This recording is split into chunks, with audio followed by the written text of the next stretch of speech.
नमस्कार. मी प्राध्यापक समाधान संदीपान बनसोडे, चंद्राबाई शांताप्पा शेंडोरे कॉलेज होपरी इथं सहाय्यक प्राध्यापक म्हणून कार्यरत आहे.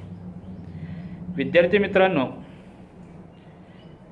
FY सेमिस्टर 1च्या अनुषंगानं आपल्याला या ठिकाणी भारतीय अर्थव्यवस्था हा अभ्यासक्रम या ठिकाणी आपल्याला अभ्यासायचा आहे. भारतीय अर्थव्यवस्था अभ्यासत असताना एकूण 4 युनिटच्या माध्यमातून त्या ठिकाणी अभ्यासायचे आहे. पण युनिटच्या अनुषंगानं आपण चर्चा करत असताना ज्यावेळी आपण एखादं पुस्तक अभ्यासासाठी घेतो त्यावेळी आपल्याला दिसून येतं की एका बाजूला युनिट आहे आणि दुसऱ्या बाजूला त्या ठिकाणी वेगवेगळ्या प्रकारची प्रकरणं आपल्याला दिलेली दिसून येतात. आपण अनेक वेगवेगळ्या संदर्भ पुस्तकाचा अभ्यास करतो आणि संदर्भ पुस्तकाच्या माध्यमातून तो सिलेबस त्या ठिकाणी किंवा तो अभ्यासक्रम त्या ठिकाणी आपण कव्हर करण्याचा प्रयत्न करत असलेलं दिसून येतो. ज्यावेळी भारतीय अर्थव्यवस्थेचा आपण अभ्यास करणार आहोत त्यावेळी या अभ्यासक्रमाच्या अनुषंगानं जे पहिलं प्रकरण आहे, स्वातंत्र्यप्राप्तीच्या वेळी भारतीय अर्थव्यवस्थेची काही प्रमुख वैशिष्ट्ये असतील ती वैशिष्ट्ये या ठिकाणी आपल्याला विचारात घ्यावी लागणार आहे.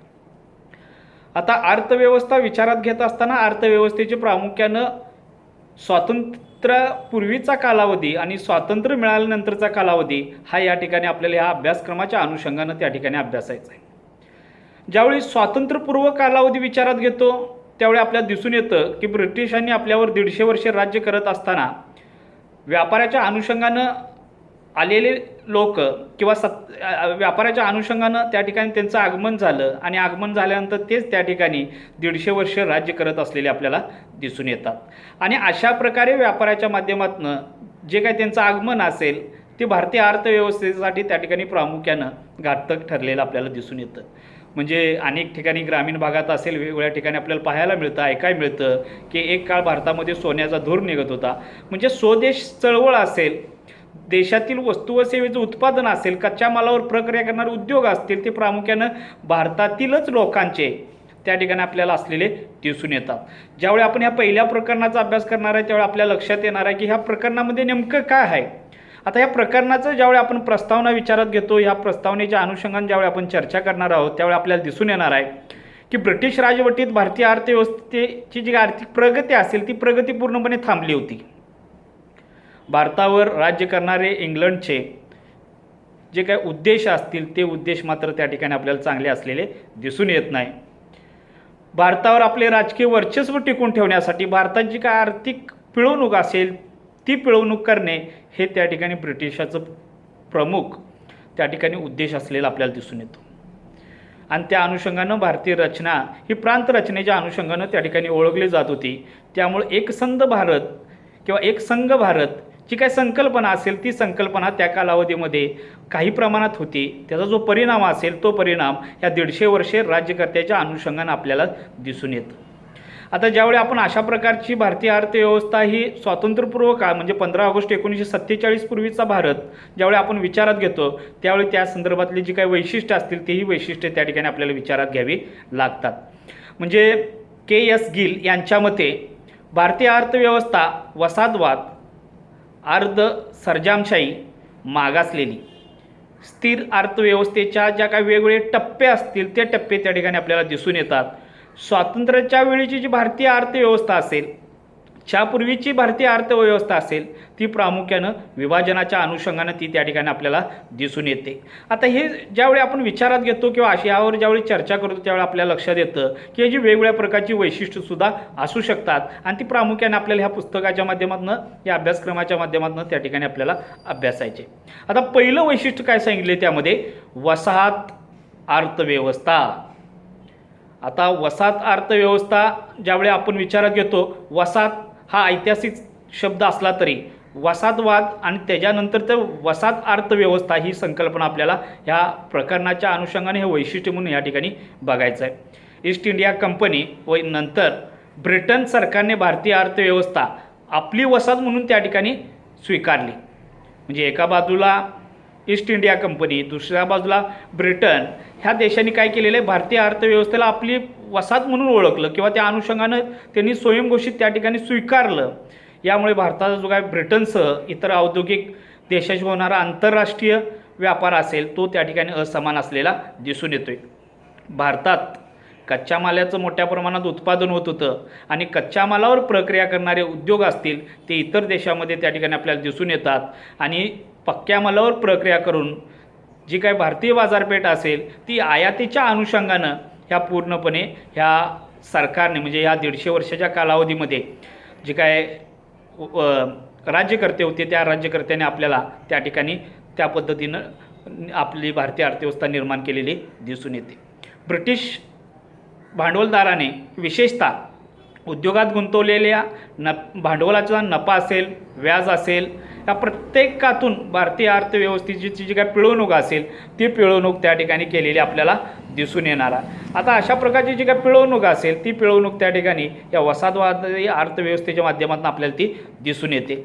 आता त्यानंतर बघा जे काही दुसरे त्या ठिकाणी वैशिष्ट्य असेल ते वैशिष्ट्य सांगितलं आहे सर्जामशाही अर्थव्यवस्था. आता ही सर्जामशाही अर्थव्यवस्थेचा ज्यावेळी आपण विचार करतो त्यावेळी भारतामध्ये जमीनदारी असेल, महालवारे असेल, रयतवारे असेल, जी पद्धत शेतकऱ्यांची पिळवणूक होत होती ती पद्धत त्या ठिकाणी पूर्णपणे ह्या सर्जामशाही अर्थव्यवस्थेच्या अनुषंगाने ती त्या ठिकाणी आपल्याला दिसून येते. शेती व शेतकरी हा पूर्णपणे त्या ठिकाणी मागासलेला आपल्याला दिसून येतो. जमिनीचं जे खंड असेल ते खंड त्या ठिकाणी मोठ्या प्रमाणात वसूल केलं जात होतं. जमिनी सुधारण्यासंदर्भातल्या ज्या काही धोरणं असतील ती धोरणं त्या ठिकाणी राबवली गेलेली आपल्याला दिसून येत नाहीत. आणि अशाच परिस्थितीमध्ये एका बाजूला राज्यकर्त्यांच्या माध्यमातून होणारी पिळवणूक आणि दुसऱ्या बाजूला नैसर्गिक आपत्तीचा निर्माण झालेला प्रश्न असेल त्यातून शेतकऱ्याची जी पिळवणूक असेल, शोषण असेल, ते शोषण त्या सर्जामशाही व्यवस्थेमध्ये आपल्याला झालेलं दिसून येतं. ज्यातून खंड असेल तो खंड त्या ठिकाणी वसूल केलेला दिसून येतो. म्हणजे ज्यावेळी आमिर खानचा पिक्चर आपण लगान बघतो त्या लगानमध्ये स्पष्ट दाखवलेलं आहे की एखादा देशप्रेमी देशाच्या अनुषंगानं किंवा एखाद्या प्रांताच्या अनुषंगानं खंड कमी करण्यासाठी त्या राजवटीशी त्या ठिकाणी जी काय क्रिकेटची मॅच असेल तो त्या ठिकाणी खेळण्यासाठी तयार झालेला दिसून येतो. अशा प्रकारचा जाचक जो काही खंड असेल तो खंड हा त्या ठिकाणी भारतीय अर्थव्यवस्थेला लागलेला एक डाग होता किंवा कलंक होता. तो सर्जामशाहीच्या अनुषंगानं आपल्याला तो त्या ठिकाणी दिसून येतो. त्यामुळे भारतीय अर्थव्यवस्था असेल ती त्या ठिकाणी मागासलेली आपल्याला दिसून येते.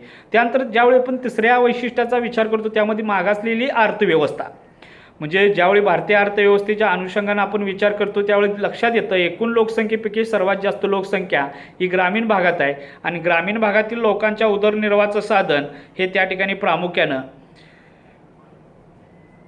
शेती असलेलं आपल्याला दिसून येते. आता एकूण शेतीचा विचार केला तर त्या ठिकाणी परत लक्षात येतं की पारंपरिक पद्धतीची शेती ही भारतीय अर्थव्यवस्थेचा स्वातंत्र्यपूर्व कालावधीमध्ये सुद्धा कणा होता.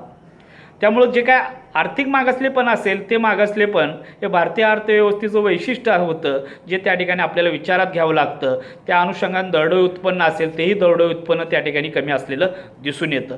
त्यानंतर बघा प्रामुख्यानं ज्यावेळी आपण मागासलेल्या अर्थव्यवस्थेचा विचार करतो त्यामध्ये वेगवेगळ्या मुद्द्यांचा आपल्याला चर्चा करावी लागते. ज्यामध्ये वसाहतवाद असेल, आधिक्याचे शोषण असेल, त्यानंतर मंद भांडवल प्रधान आधुनिकीकरण असेल म्हणजे आधुनिकीकरणासाठी जी काय गती द्यावी लागते ती गती त्या ठिकाणी दिलेली आपल्याला दिसून येत नाही. भांडवलाची कमतरता असेल म्हणजे प्रामुख्याने 150 वर्षे ब्रिटिशांनी आपल्याला वर राज्य करत असताना जी काय भांडवलाच्या अनुषंगानं गुंतवणूक होण्याची अपेक्षा होती ती अपेक्षा मात्र त्या ठिकाणी झालेली दिसून येत नाही आणि त्यामुळं भारतीय अर्थव्यवस्थेची गती असेल ती मंद असलेली आपल्याला दिसून येते. त्याचबरोबर कमी दर्जाचे तंत्रज्ञान असेल तेही तंत्रज्ञान त्या कालावधीत वापरलं गेलं. आधुनिक यंत्रतंत्राचा वापर कमी प्रमाणात केला गेला.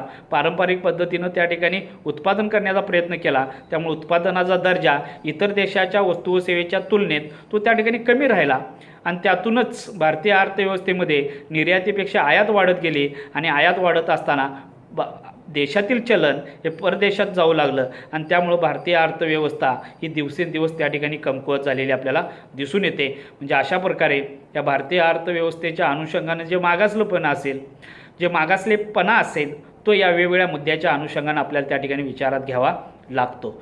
त्यानंतर बघा स्थिर अर्थव्यवस्था असेल म्हणजे प्रामुख्याने ह्या 150 वर्षाच्या कालावधीमध्ये जे काय अर्थव्यवस्थेला गती प्राप्त करून देण्याचं काम होणं आवश्यक होतं ते मात्र त्या ठिकाणी झालेलं दिसून येत नाही. दरडोई उत्पन्न घटत गेलं. राष्ट्रीय उत्पन्नाची ही संकल्पना त्या अनुषंगाने जर विचारात घेतली ती त्या ठिकाणी कमी असलेली दिसून येते. खंडाच्या अनुषंगानं शोषणाचं प्रमाण असेल ते त्या ठिकाणी वाढत गेलं आणि ज्या काही इतर गोष्टी असतील म्हणजे दारिद्र्य असेल, बेकारी असेल, ह्याही गोष्टी त्या कालावधीमध्ये आपल्याला वाढलेल्या दिसून येतात. अशा प्रकारची ही स्थिर अर्थव्यवस्था 1947 पूर्वी भारतीय अर्थव्यवस्थेच्या अनुषंगानं ती तुमच्यापुढं माझ्यापुढं ती त्या ठिकाणी दिसून येते. त्यानंतर जर आपण पुढं विचार केला की स्थिर अर्थव्यवस्थेची जी काय कारणं असतील, म्हणजे अर्थव्यवस्था स्थिर का राहते, जर ही जी कारणं शोधायचं असेल तर त्याचं पहिलं कारण आहे की साधनसामग्रीची जी काही अल्प प्रमाण असेल ते अल्प प्रमाण त्या ठिकाणी आपल्याला दिसून येतं. म्हणजे साधनसामग्रीच्या अल्पतेचा जो काय स्थिरावस्थेवर प्रत्यक्ष परिणाम असेल तो प्रत्यक्ष परिणाम त्या ठिकाणी झालेला दिसून येतो. देशाकडे पुरेशी साधनसामग्री नसेल तर त्याचा विकास होणार नाही. पण ही बाब जपानसारख्या देशाने खोटी ठरवली.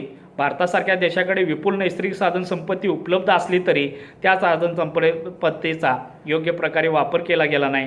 त्यामुळे विकासाचा टप्पा असेल तो टप्पा भारतीय अर्थव्यवस्थेला त्या ठिकाणी गाठता आलेला आपल्याला दिसून येत नाही. अशा प्रकारचे ही स्थिर अर्थव्यवस्थेचं पहिलं कारण या ठिकाणी आपल्याला विचारात घ्यावं लागतं.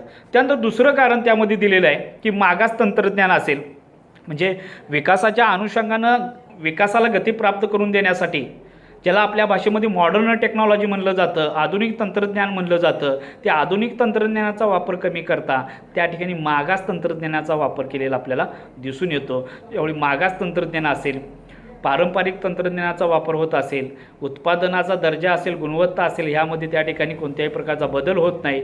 त्यामुळे वस्तू व सेवेची बाजारातील मागणी वाढत नाही.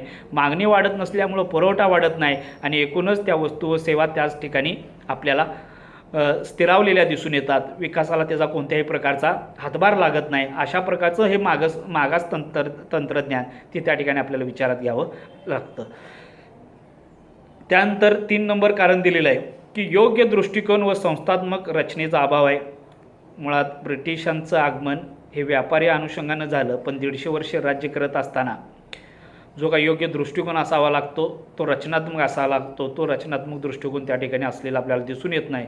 त्यामुळे भारतीय अर्थव्यवस्था ही मागास राहिलेली आपल्याला दिसून येते. त्यानंतर लोकसंख्येचा ताण असेल, म्हणजे एका बाजूला ब्रिटिशांनी आपल्यावर राज्य करत असतानाच भारतीय अर्थव्यवस्था पूर्णपणे त्या ठिकाणी कमकुवत होत असतानाच एका बाजूला मात्र लोकसंख्येची जी काही वाढ असेल ती वाढ मात्र त्या ठिकाणी दिवसेंदिवस वाढत चालली होती. एका बाजूला दरडोई उत्पन्न घटत चाललं, पण दुसऱ्या बाजूला जे काही लोकसंख्येची वाढ असेल ती वाढ होत चालली आणि त्याचा जो परिणाम असेल तो भारतीय अर्थव्यवस्थेवर झालेला दिसून येतो. अशा प्रकारे ही वेगवेगळी कारणं आर्थिक मागासलेपणाच्या अनुषंगानं आपल्याला त्या ठिकाणी विचारात घ्यावी लागतात. त्यानंतर पुढचं जे काय कारण आहे त्यामध्ये सांगितले वसाहतविषयक धोरण असेल, ती धोरण त्या ठिकाणी आपल्याला दिसून येतं. म्हणजे भारतामध्ये वेगवेगळ्या प्रकारचे प्रांत होते. मुंबई प्रांत असेल, मद्रास प्रांत असेल, त्या प्रांतामध्ये वेगवेगळ्या प्रकारच्या वसाहती असतील. ह्या वसाहती एकमेकाशी संबंधित असलेल्या काही प्रमाणात दिसून येतात. त्या प्रभावीपणे एकमेकाशी संबंधित असलेल्या दिसून येत नाहीत आणि त्याचा जो परिणाम असेल एकूणच भारतीय अर्थव्यवस्थेवर झालेला आपल्याला दिसून येतात. अशा प्रकारे ही भारतीय अर्थव्यवस्था कमकुवत करण्याचं काम ह्या 1947 पूर्वी ह्या ब्रिटिशांनी आपल्या भारतीय अर्थव्यवस्थेवर केलेलं दिसून येतं.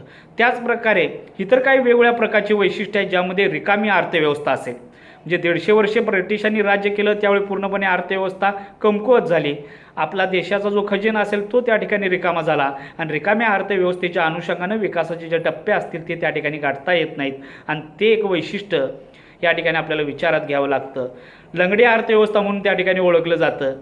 म्हणजे रिकामी झालेली अर्थव्यवस्था म्हणजे लंगड्या अर्थव्यवस्था, ती अर्थव्यवस्थासुद्धा त्या ठिकाणी भारतीय अर्थव्यवस्थेला घातक असलेली दिसून येते. त्यानंतर प्रगत उद्योग असेल, म्हणजे शेती उत्पादित शेतमालावर प्रक्रिया करणारे उद्योग असतील ते अप्रगत असलेले आपल्याला दिसून येतात. प्रक्रिया उद्योगाच्या माध्यमातून वस्तू व सेवेचा पुरवठा असेल, तो पुरवठा करण्यासाठी आवश्यक असणारी यंत्रणा असेल, मग ती वाहतूक यंत्रणा असेल किंवा इतर प्रकारची यंत्रणा असेल. तर आता परत वाहतूक यंत्रणा ज्यावेळी आपण विचार करतो त्यावेळी रस्ते वाहतूक असेल, रेल्वे वाहतूक असेल, जल वाहतूक असेल, याचा जो विकास असेल तो विकास मात्र त्या ठिकाणी झालेला दिसून येत नाही. म्हणजे 1953मध्ये मुंबई ते ठाणे पहिली रेल्वे धावली. म्हणजे 1947 पूर्वींचा जर प्रवास विचारात घेतला, भारतीय अर्थव्यवस्था विचारात घेतली तर ती त्या ठिकाणी विशिष्ट परिसराशी संबंधित होती. ती पूर्णपणे एक संध भारताशी संबंधित असलेली आपल्याला दिसून येत नाही. त्यामुळं भारतीय अर्थव्यवस्था ही त्या कालावधीमध्ये कमकुवत असलेली दिसून येते. आता अप्रगत जो उद्योग असेल त्या उद्योगाची वेगवेगळी घटक असतील, ती लक्षणं असतील, ती लक्षणं आपल्याला विचारात घ्यावी लागतात. म्हणजे प्रामुख्यानं औद्योगिक संरचना विषम असेल तीही त्या ठिकाणी दिसून येते. कामगाराला मिळणारा लाभ असेल तोही त्या ठिकाणी कमी असलेला दिसून येतो. त्याचबरोबर विदेशी भांडवल असेल तुलनेनं त्या ठिकाणी कमी होतं. त्याचबरोबर आयातीवरील उद्योगाची भूमिका असेल, म्हणजे आयातीवरील उद्योगाची भूमिका ही ब्रिटिश कालावधीमध्ये हे सकारात्मक होती. म्हणजे निर्यात वाढली पाहिजे आणि आयात कमी झाली पाहिजे ही जी काही भूमिका असावी लागते ती भूमिका मात्र त्या ठिकाणी ब्रिटिशाची असलेली आपल्याला दिसून येत नाही. आणि अशा प्रकारे इतर देशावर अवलंबून असणारा भारत ही काय जी काही परिस्थिती असेल ती परिस्थिती 1947 पूर्वी भारतीय अर्थव्यवस्थेमध्ये ती त्या ठिकाणी निर्माण झालेली आपल्याला दिसून येते. आयातीतील उद्योगाची भूमिका असेल ती भूमिका त्या ठिकाणी कमी असलेली दिसून येते. म्हणजे त्या कालावधीतले जे काही पोलाद उद्योग असतील किंवा नैसर्गिक साधन संपत्तीचा वापर करून जे काही इतर उद्योग असतील तोही उद्योग त्या ठिकाणी विकसित झालेला आपल्याला दिसून येत नाही. त्याचबरोबर जे काही संकटग्रस्त अर्थव्यवस्था असेल, म्हणजे दुसऱ्या महायुद्धानंतर भाववाढीसारखी जी काही समस्या असेल ती मोठ्या प्रमाणात निर्माण झाली. त्याचबरोबर आंतरराष्ट्रीय व्यापारामध्ये वेगवेगळ्या प्रकारचे घटक असतील, गट असतील, तट असतील ते निर्माण झाले. भारतीय अर्थव्यवस्थेला त्याच कालावधीमध्ये फाळणीसारखी जी परिस्थिती असेल ती त्या ठिकाणी निर्माण झाली होती. अन्नधान्याची मोठ्या प्रमाणात आयात असेल ती त्या ठिकाणी करावी लागत होती. आणि अशा परिस्थितीमध्ये जी काय ब्रिटिश सरकारची भूमिका होती ती भूमिका मात्र त्या ठिकाणी स्पष्ट असलेली दिसून येत नाही. आणि अशा सर्व भूमिकेचा ज्यावेळी आपण विचार करतो त्यावेळी भारतीय अर्थव्यवस्था पूर्णपणे त्या ठिकाणी कोसळलेले दिसून येते. त्या कोसळलेल्या अर्थव्यवस्थेला गती प्राप्त करून देण्यासाठी भारतातील अनेक महान लोकांनी त्या ठिकाणी प्रयत्न केले आणि त्या प्रयत्नाचंच फलित म्हणून 15 ऑगस्ट 1947ला त्या ठिकाणी भारत स्वतंत्र झालेला आपल्याला दिसून येतं. अशा ह्या वेगवेगळ्या वैशिष्ट्याच्या अनुषंगानं, वेगवेगळ्या कारणांच्या अनुषंगानं भारतीय अर्थव्यवस्था 1947 पूर्वी या ठिकाणी आपल्याला अशा प्रकारे विचारात घ्यावी लागते. धन्यवाद विद्यार्थी मित्रांनो.